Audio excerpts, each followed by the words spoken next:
es como yo quiera, es como tú quieres. No es como yo piense, sino que tu pensamiento es de mí.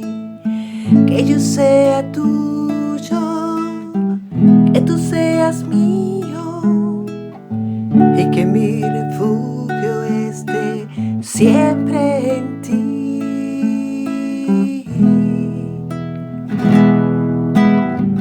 Una inyección de esperanza necesito para mí, un maná celestial oiré yo de ti aquí. En la hora de la verdad, emuná, necesito yo y la humanidad aquí. En la hora de la verdad, emuná, necesito yo y la humanidad. Inyección de esperanza de Yahweh, inyección de esperanza del Ruach HaKodesh aquí. En la hora de la verdad, emuná, necesito yo y la humanidad.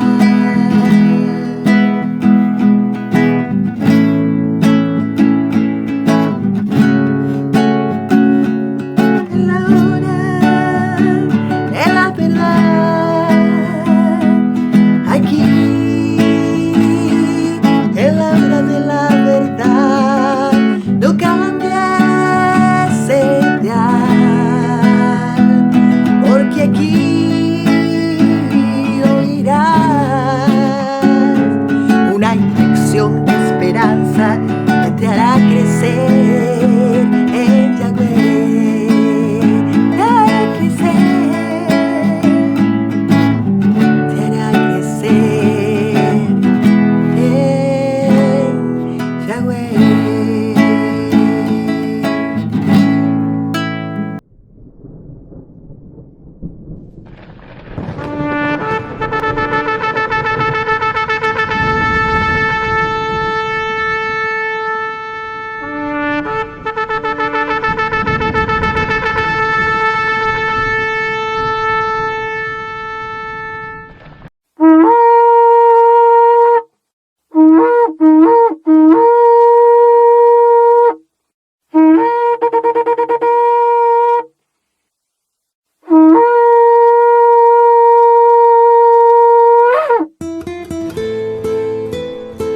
Mis grandes amigos, escucha del programa Inyección de Esperanza, ¿qué tal? ¿Cómo tal? Les saluda su amigo el pastor Emilio Vázquez desde el departamento de Itapúa, República del Paraguay. ¿Cómo están mis queridos oyentes? Aquí estamos listos, prestos para compartir con ustedes una edición más de Inyección de Esperanza con mi compañero de tarea, Pastor Francisco Araque. ¿Qué tal? ¿Cómo está Francisco Araque? Ahí en control de la sala técnica, pues digitalizando, grabando, poniendo fondo musical, preparando lo que es ya también la lectura del libro de Job, capítulo 3. Impresionante cómo es tremendo esos tiempos, esos momentos de la vida de Job que ha quedado impreso allí a modo de una historia, pero que también nos da consejos. También aprendemos, también inclusive hay preguntas, justamente alguien estaba haciendo ahí una pregunta que estaba hablando de que si es factible que haya personas que tengan poder realmente para hechizar o maldecir nuestros días, ¿sí? Nuestra vida. Y claro que sí, así que eso. Pero vamos a escuchar primeramente ya lo que es la primera, no es la primera, es el tercer capítulo de Job. Y ahí vamos a responder esa pregunta. A los que se comunican con nosotros, le agradezco muchísimo a todos los oyentes. ¿Sí? Enviamos un abrazo de acostumbrado, antes que me olvide, el abrazo rompe espalda para cada uno de ustedes. América del Sur, de punta a punta. que están en sintonía del programa Inyección de Esperanza, parte de México, parte de Norteamérica, España, Suiza, y ahí vamos, ¿sí? Así que más 595-985-162-975, nuestra línea de contacto. Ustedes ya saben, entiende la temática como es para que esta línea envíen sus preguntas, envían sus inquietudes, si tenemos también consejería, tenemos también día de ayuno, oración, vigilia, pregunta-respuesta, enviamos las evidencias, aclaramos parte de la escritura que usted no entiende, tenemos grupo de enseñanza, en fin, todo para que usted pueda tener a mano una herramienta de crecimiento en cuanto al conocimiento de la Sagrada Escritura. Así que contáctese, mi querido hermano, y aquí está la lectura del libro de Job, capítulo 3.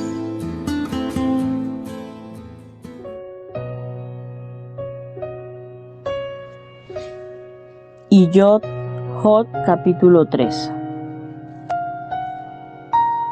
Y Job maldice el día en que nació. Más tarde Job empezó a hablar y a maldecir el día de su nacimiento. Y Job habló y dijo: perezca el día en que nací y la noche en que se anunció se ha concebido un varón. Que ese día se vuelva tinieblas, que la oscuridad y la lobreguez lo reclamen, que lo cubra una sombra, lo que oscurece el día lo aterrorice. Que la oscuridad se lleve esta noche, que no se cuente entre los días del año, que no aparezca en ninguno de sus meses, que sea desolada esta noche, que no se oiga sonido de gozo en ella. Que los que echen hechizos al día la condenen, los que están preparados para incapacitar al Lichatán. Que sus estrellas del crepúsculo se queden oscuras, que espere luz y no le venga ninguna, que no vea los destellos de la aurora, porque no bloqueó el vientre de mi madre para esconder de mis ojos los problemas. ¿Por qué no morí al nacer o expiré cuando salía del vientre? ¿Por qué hubo rodillas para recibirme o pechos para yo mamar? Pues ahora estaría yaciendo en reposo dormido y descansando con los reyes y consejeros del mundo que se reedifican ruinas, o con nobles que poseen oro y que llenan sus casas de plata. O porque no fui como un abortivo sepultado, como bebé que nunca vio la luz. Allá los malvados dejan de dar problemas, allá descansan los que gastan sus fuerzas. Los prisioneros están completamente en reposo, no oyeron la voz del capataz. Pequeños y grandes por igual están allá y el siervo está libre de su amo. ¿Por qué el de da la luz al que sufre y vida al amargado de espíritu? A los que esperan la muerte y les viene, que la busca más que a un tesoro, que se gozan en extremo y se alegran de llegar al sepulcro. Al hombre que ha perdido su camino, a quien Elohim ha acarralado. Mi gemido me sirve de comida, mi quejido se derrama como agua, porque lo que temía me ha sobrevenido, lo que me aterraba ha venido sobre mí. No tenía reposo, ni tranquilidad, ni descanso, y vino el problema. Amén.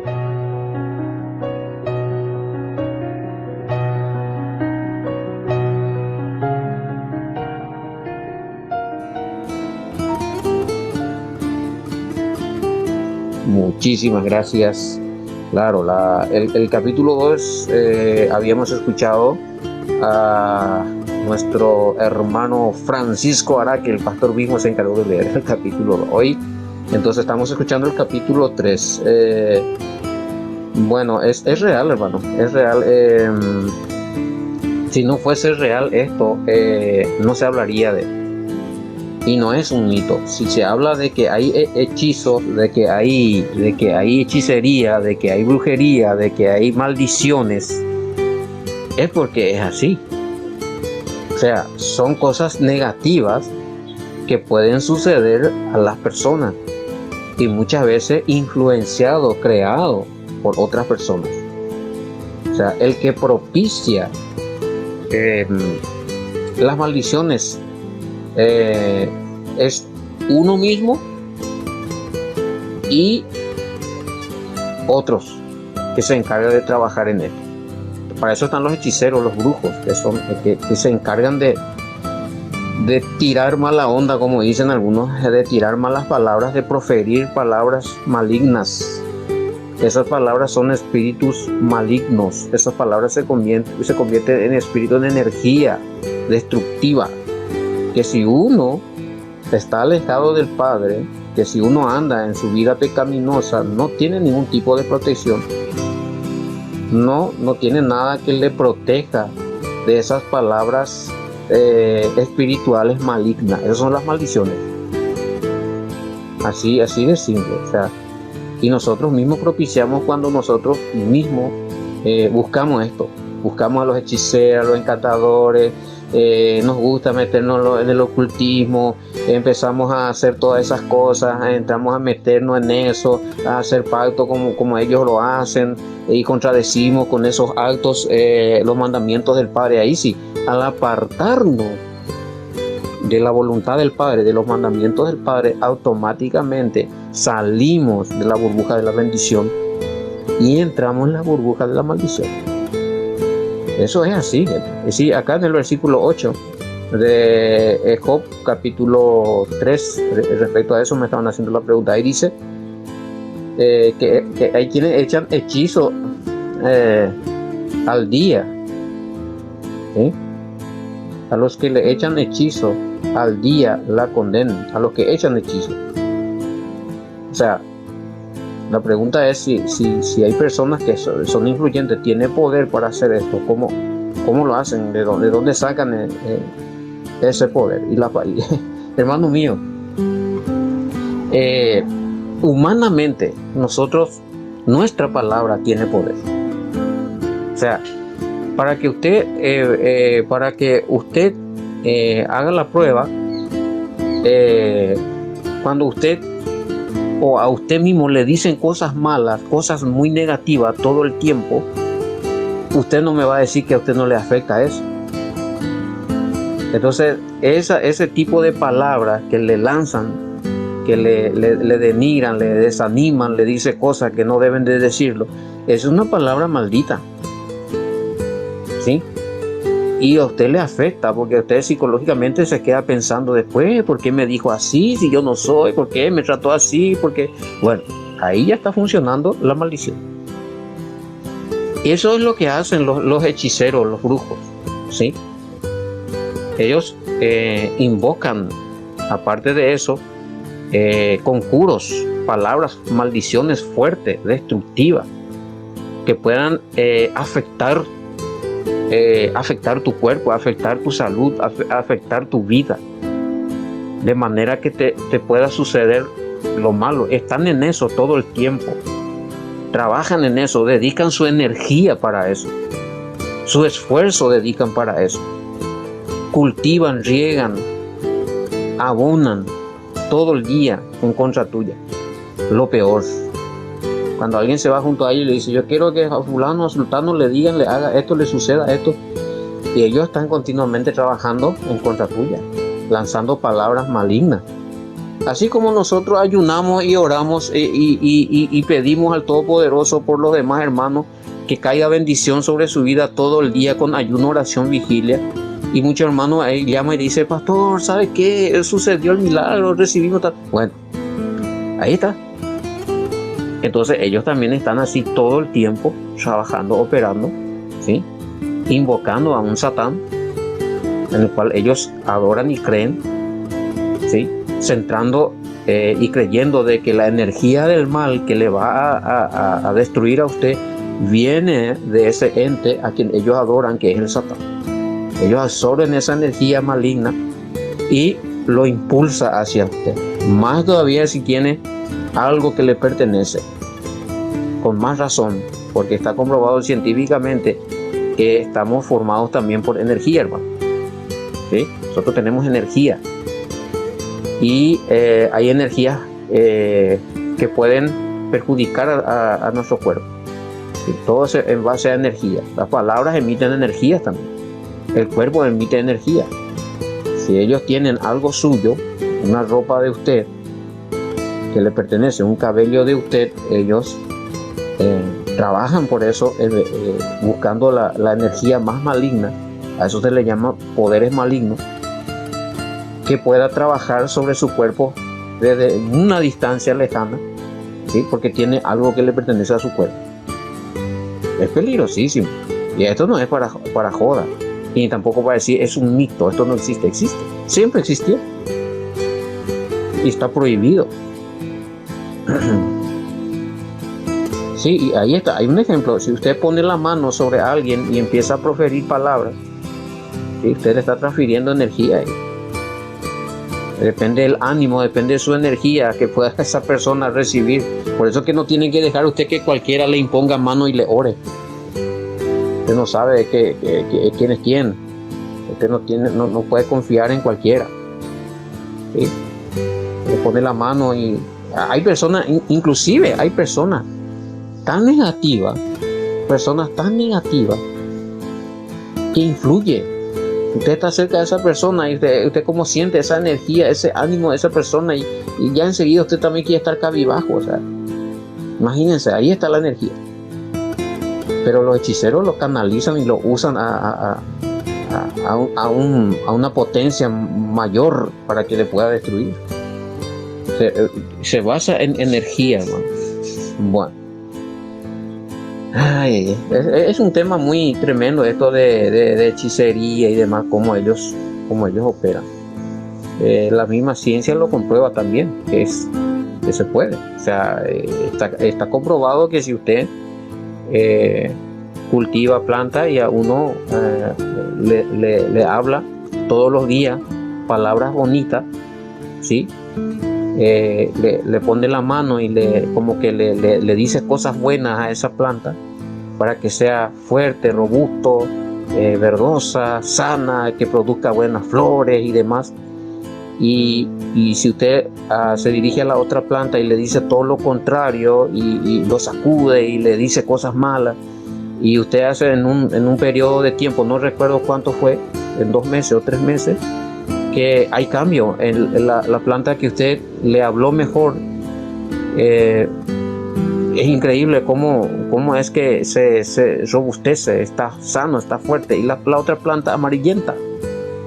Eso son pruebas científicas. Imagínense en lo espiritual cómo es la cosa con plantas. Así que imagínense con nosotros. Pasa en una familia. Cuando usted ve cuando a alguien se le quiere mucho más, se le trata mejor, está mucho más sano, mucho más fuerte, y al que se le denigra, que se le trata de la oveja negra, al que se le humilla, ¿sí? Esa persona está muy débil. Es increíble el poder de la palabra. Así que en eso se basa, es la base de la hechicería, la palabra y la energía. Bueno, también tenemos que hacer otros comentarios también, así que si después no me digan que me centro solamente en esto. Bueno, gracias por el capítulo 3 entonces del libro de Job. El capítulo 7, sí, entramos en el capítulo 7 de Primera de Corintios. Capítulo 7, Primera de Corintios. Narra, así es una narración donde tenemos evidencia de que Pablo recibió escritos también en cuanto a que se le preguntó cosas. Por eso es que siempre decimos a Pablo, en ocasiones personas le hablaron, se fueron junto a él, se reunieron con él y a viva voz le dijeron cuál es el problema de la congregación de Corintios. Y también había personas que se fueron y llevaron cartas. Esas cartas nosotros no las tenemos, o sea, nadie lo encontró, no hay todavía algún instituto, alguna organización arqueológica que diga, bueno, aquí encontramos una carta que enviaron a Pablo y al respecto a eso Pablo envió 1 Corintios capítulo 7, o 1 Corintios o 2 Corintios. Se sabe que Pablo recibió cartas de quejas o que algunos le pidieron consejo, porque él mismo dice, por ejemplo, en 1 de Corintios, capítulo 7, verso 1, dice: en cuanto a las cosas que me escribiste, bueno le sería al hombre no tocar mujer. En cuanto a las cosas que me escribiste, o sea, me imagino que Pablo no habló de todas las cosas que le preguntaron, pero sí algunos puntos principales acerca de del matrimonio, de las mujeres, de tocar mujer, fornicar y estas cosas. Pues él aclaró algunos puntos, porque se ve que se le preguntó muchas cosas. Y eso es bueno, porque también gracias a eso nosotros hoy podemos tener, si interpretamos bien el mensaje de Pablo, podemos entender y podemos, cuando haya un buen entendimiento y una buena interpretación de lo que enseñó y aconsejó Pablo, también nosotros hoy podemos aplicarlo y podemos llevar una vida congregacional o matrimonial o devocional tranquilo, en shalom, en paz. Había ahí alguien que me había preguntado, inclusive basándose en este versículo, si acá está: los monjes católicos y los sacerdotes están en lo correcto al practicar la abstinencia sexual y no casarse, celibatismo. Pregunta: ¿los monjes católicos y los sacerdotes están en lo correcto al practicar la abstinencia sexual y no casarse? Y entre paréntesis me ponen celibato. Bueno, Pablo no está apoyando eso. O sea, no sé si en su congregación los monjes le dicen que sí, pues yo sé, porque también pertenecía a un grupo de monjes, y que creíamos que sí, nosotros podíamos, era un mandato también esto de permanecer sin casarnos, se le llama abstinencia, es como un voto que uno hace.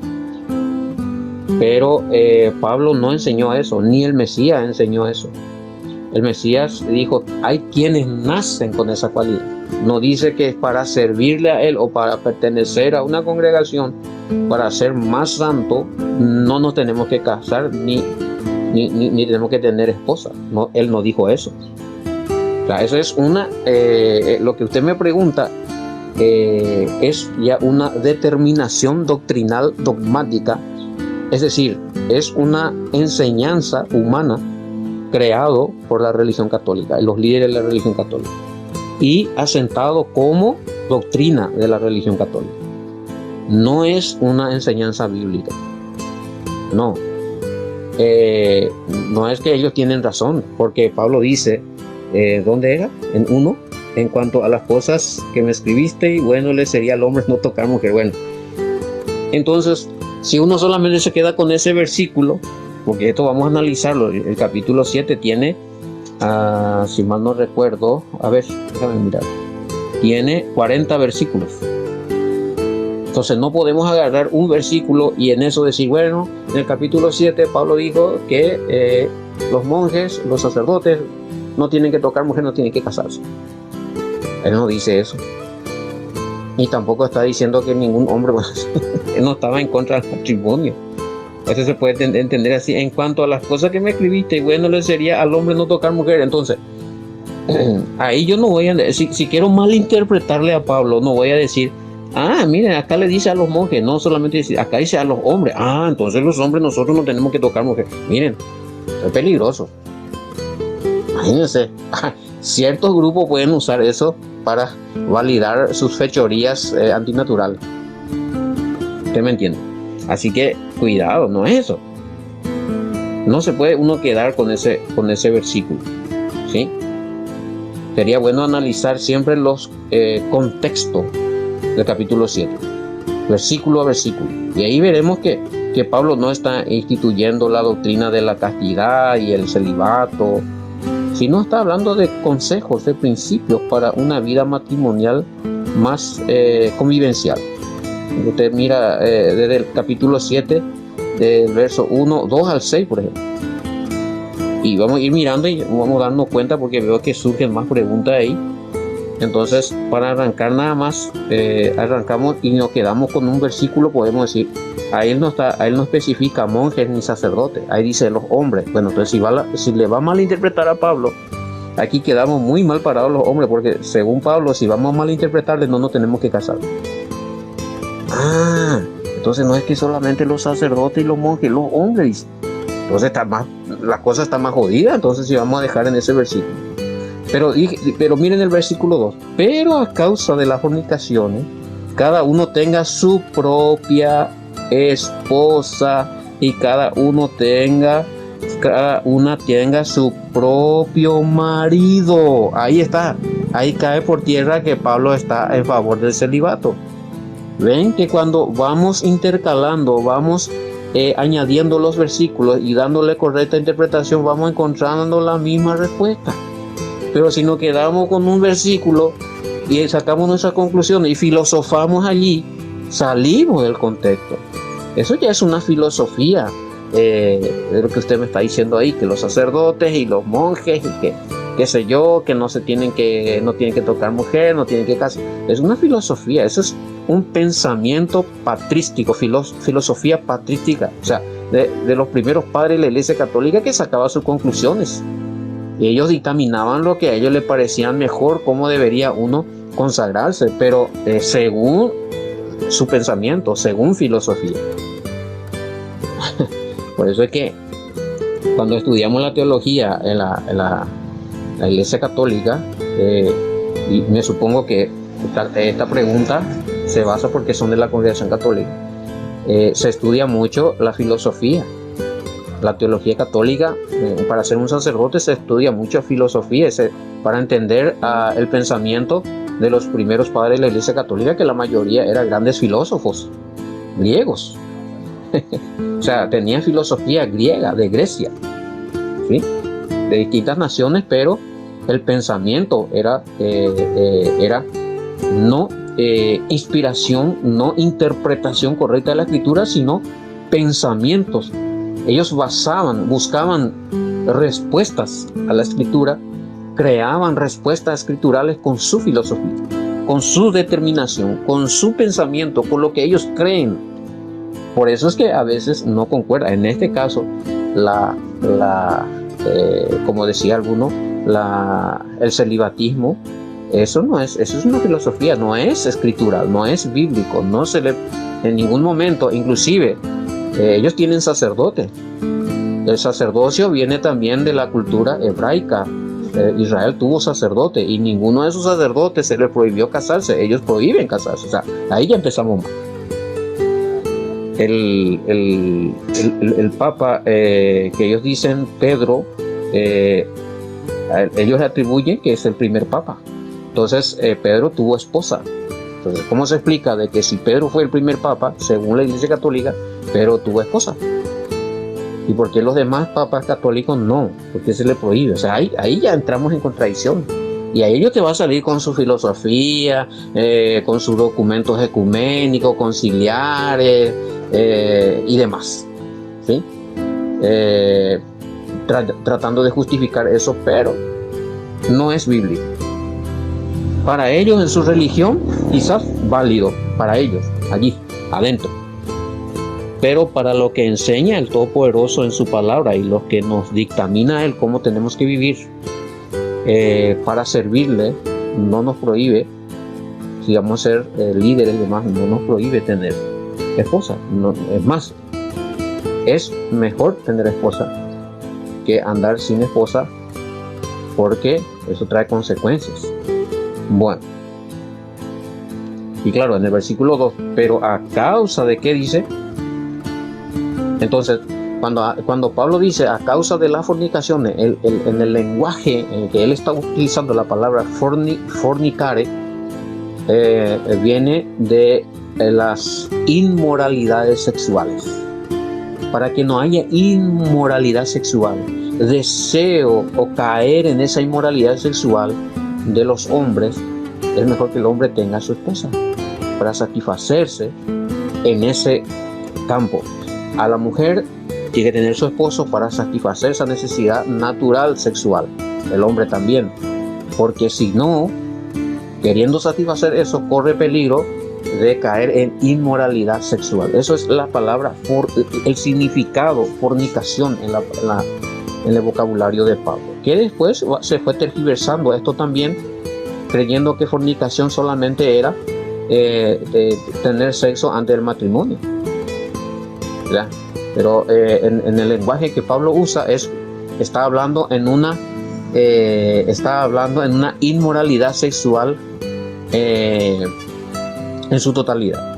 No solamente que tiene sexo antes del matrimonio, sino también quienes practican hombre con hombre, mujer con mujer, está el trío, está ¿cómo le dicen eso? La orgía, están con animales, mujer con animales, varón con animales. Todas esas aberraciones vienen a ser fornicario. De allí la palabra porno, de esas inmoralidad sexual.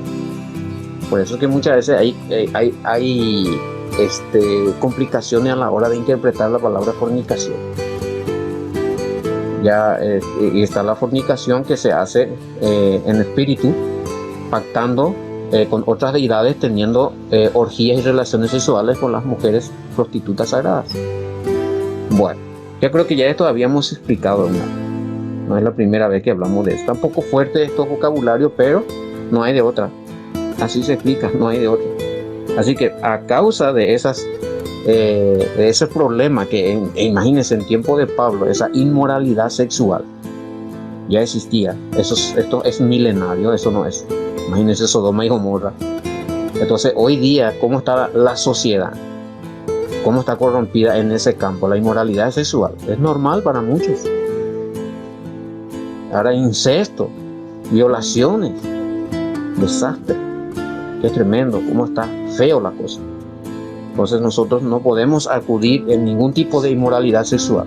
Cualquier tipo de inmoralidad sexual, sea adulterio, o ya sea tener sexo antes del matrimonio, o sea, practicar sexo de aquí para allá, todo eso son fornicación, fornicar, ¿sí? No piense usted que solamente fornicación es tener sexo antes del matrimonio, ¿sí?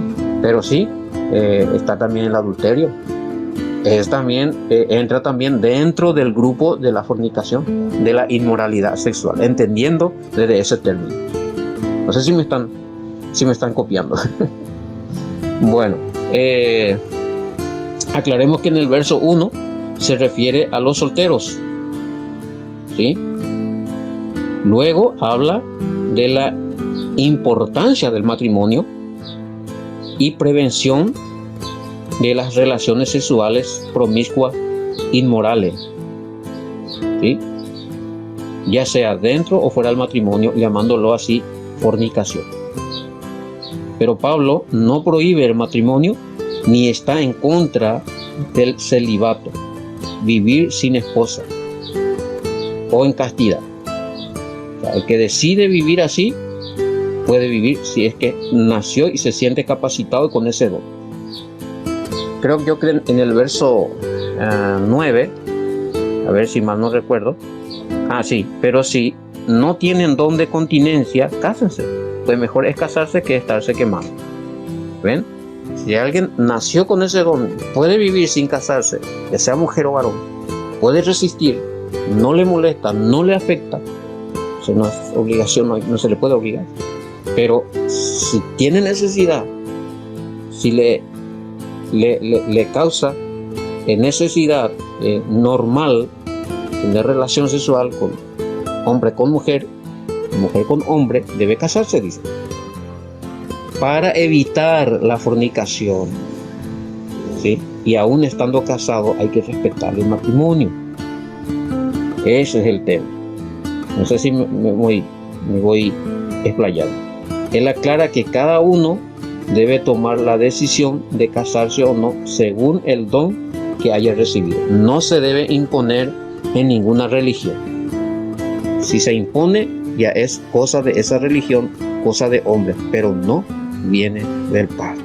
Entonces sí, con esto vamos explicando y aclarando algunos puntos. Si hay más dudas, si hay más preguntas, envíenmelo Más 595-985-162-975. Seamos abiertos, seamos sinceros, seamos francos, sin pelo en la lengua, porque aquí es el tiempo de aclarar muchas cosas, porque vamos a entrar en esos temas delicados de la sexualidad, matrimonio, adulterio, fornicación, todas esas cosas, de volver a aclarar esos temas. Voy a estar esperando sus mensajes. Será hasta cualquier momento en otra edición más del programa Inyección de Esperanza. Shalom, bendiciones.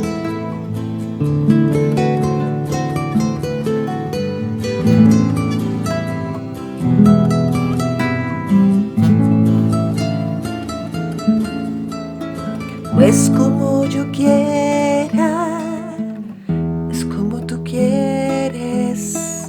No es como yo piense, sino que tu pensamiento es en mí. Que yo sea tuyo, que tú seas mío, y que mi refugio esté siempre en ti.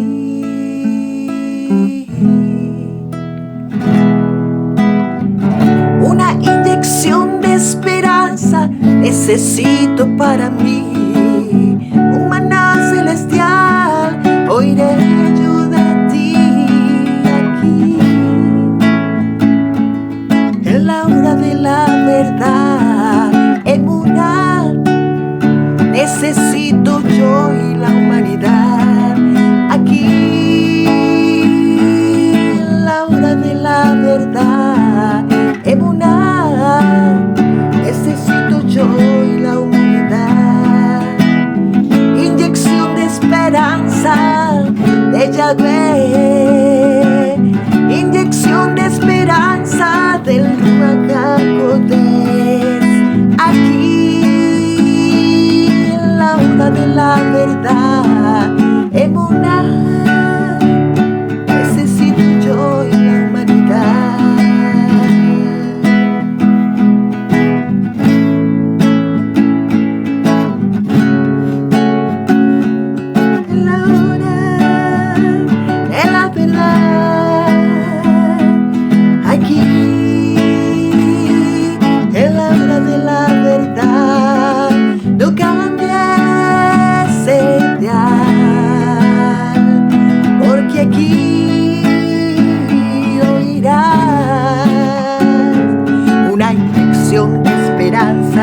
Que te hará crecer en Yahweh, te hará crecer,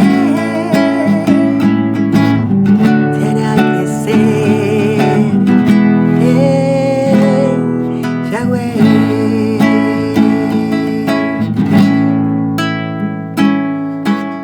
Es como yo quiera,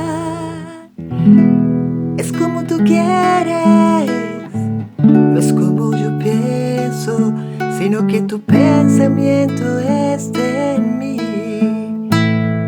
Que yo sea tuya, que tú seas mío, y que mi refugio esté siempre, siempre en ti.